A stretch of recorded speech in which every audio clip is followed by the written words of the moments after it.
नमस्कार दर्शक बंधु मु कवि देवेंद्र पट्टनायक फ्रॉम जरका जाजपुर।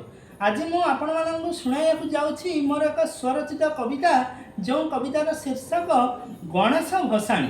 गणेश भसाणी गणेश भसाणी सते आज पुणी आम गाँव तो मित गाइबे नाचिबे आम गाँ पिला हेले शांत एकदंत गिरिजा नंदन बांधिले बंधन किछि दिन साथे आम गीत नाच ताले देबुरे विदाय ए देव मानव प्रेम गुरु समसेजे विद्यादाता साजी करुछंती विद्यादान गूढ़ स्थाने आम बा मन कंदरे से नेले स्वतंत्र स्थान गृह एक सम आम गाँ मित शांति एकटारे पूर्ण गेंडू आदि फूल तोली अछु आजी तुम पाई गजानन गैरिक बसन पिंधी गुरुजन गैरिक बसन पिंधी गुरुजन देले आम साथे जोग गोड़ लागुना खुशी रे कहारी नयने लुहर दाग गैरिक बसन पिंधी गुरुजन देले आम साथे जोग गोड़ लागुना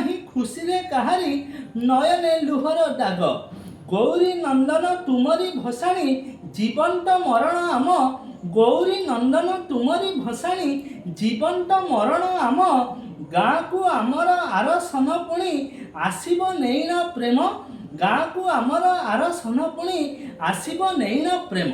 जय प्रभु श्री गणेश। मोर ए स्वरचित कविता भल लगी लाइक करंतु शेयर करंतु सब्सक्राइब करंतु एवं कमेंट भी दिंतु। आपण मानकर देवेंद्र पट्टनायक। नमस्कार। जय श्री गणेश।